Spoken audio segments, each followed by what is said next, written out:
When you know how to hear your inner guidance, you will tap into your innate inner wisdom. Have you ever thought about how cool it would be just know what to do in a situation? Perhaps you have a certain thought regularly, or you seem to find yourself constantly facing challenges or obstacles. You simply wish there was an easier way to make the most positive decision that would lead to the best outcome. Today I'm going to show you just how to hear your inner guidance, so you can find the path to living an enlightened life, a life in which you are in touch with your surroundings and wiser than ever before. Then you will be able to awaken your insight. But first, you may be wondering what the term inner guidance means, and why it's such an incredible power to unlock. What is inner guidance? Essentially, inner guidance is something that each and every person has. Inner guidance revolves around the idea that we each have the ability to look past the challenges that life gives us, and use our own minds, souls and hearts to help us with this. Being connected to our inner guidance allows us to notice any signs and messages from the universe or the divine. There is no set type of inner guidance, but many people recognize it as gut feelings, intuition, and an overwhelming sense of knowing what to do. Sounds pretty amazing, right? Let's get into my tips and tricks of how to unlock it and use it to the potential. Here's how to hear your inner guidance. Tip 1. Become aware of your thoughts. Start practicing techniques like Vipassana meditation, so you are more aware of your thoughts. I would say that this is one of the most important steps to unlocking your inner guidance and intuition. It's easy to look past this though, as we often don't realize how powerful our thoughts really are. Our brains process millions of thoughts and pieces of information each day, and so it can seem like quite a task to decipher our thoughts. But by noticing our most prominent thoughts, we can start to better understand our own minds, beliefs and emotions, which will help us greatly when it comes to choosing what's right for us and even those around us. Start by noticing your emotions. For example, if you're feeling happy, remember to take note of this. If you're feeling frustrated, take a note of it. This is the first part of becoming more aware of our thoughts. Next, ask yourself why. Why do you feel the emotions you do? For example, if you're feeling excited, think about why this is. If you're feeling calm or peaceful, think about what made you feel that way. This is also a great way to help you become more relaxed and more mindful, as it can help you let go of any stress or anxiety. The last stage is to ask yourself, how did you get to feeling that emotion? Perhaps the people around you made a big contribution or played an important role in this. Perhaps it was a specific activity you did which led to feeling a specific way. The most important thing here is to keep at it and stay consistent. If you begin this inner guidance exercise but don't really seem to be getting to the core of your emotions or thoughts, then it's most likely just because it's a new experience, and you need to practice it. The more you do this, the more natural it will become, and before you know it, you'll start to connect with your inner guidance. Another great meditation for inner guidance is third eye ajna chakra meditation.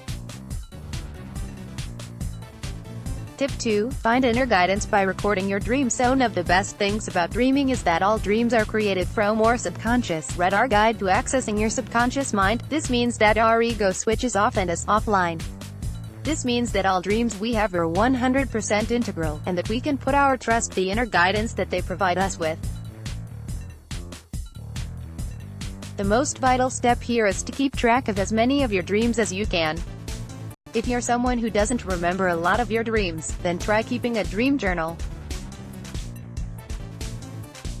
You could first start off by writing down as much as you can remember from your dreams as soon as you wake up. Even if you can only remember a single thing thought happened, it is still so worth writing down.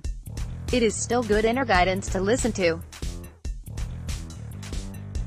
If this isn't too challenging for you, then you may find that the more you do it, the more of your dreams you are able to remember. However, if this doesn't seem to work for you, or you struggle to remember any details of your dreams, then you can try setting different alarms for different times of the night. Whatever time you go to sleep, set an alarm for an hour and a half after this.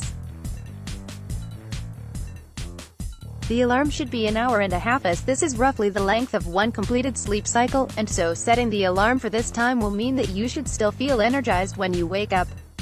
Setting an alarm for the end of your sleep cycle also means that you may be able to remember more of your dreams, as you'd have just finished dreaming when you wake up.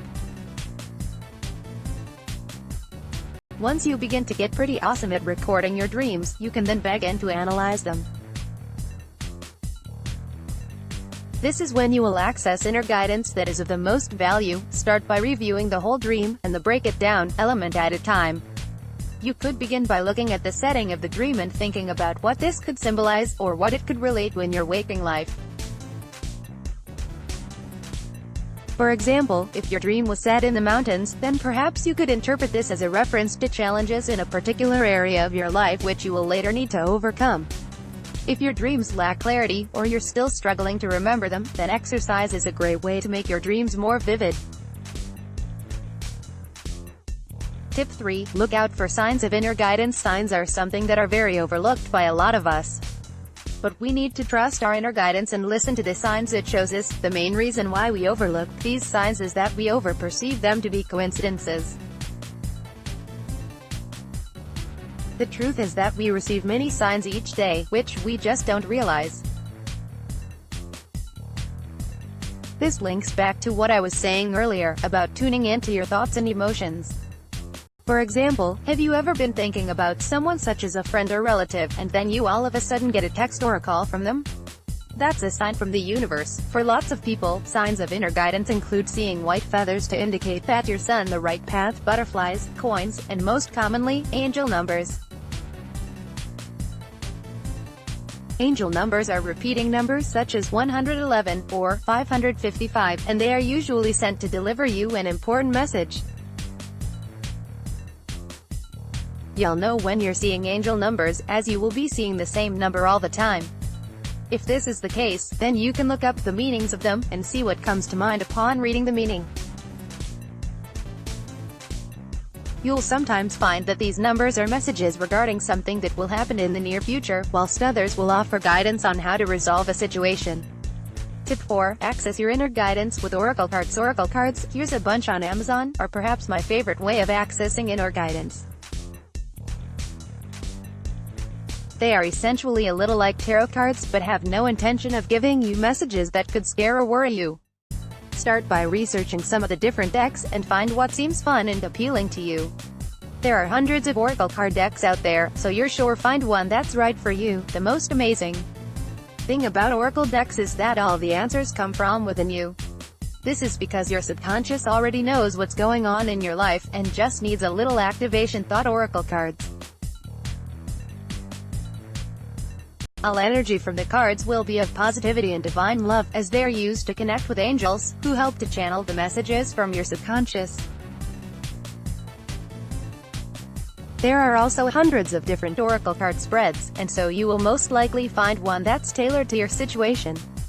You can also make your own card spreads, which is pretty cool. Tip 5. Access your inner guidance by using your imagination. When you exercise your imagination, you gain access to inner guidance. This tip is particularly helpful if you spend a lot of your time with your head in the clouds. The more understanding you become of your intuition and inner guidance, the more you will find meaning within your daydreams. After all, science has proven that there are important messages in our daydreams. This is also a great alternative if you are still struggling to remember your dreams. If you would like to, you could ask divine sources such as angels to send you powerful images or visualizations which offer you guidance or solutions which you can relate to a certain situation or area of your life. You might also like to try meditating on Shambhavi Mudra position. And that is how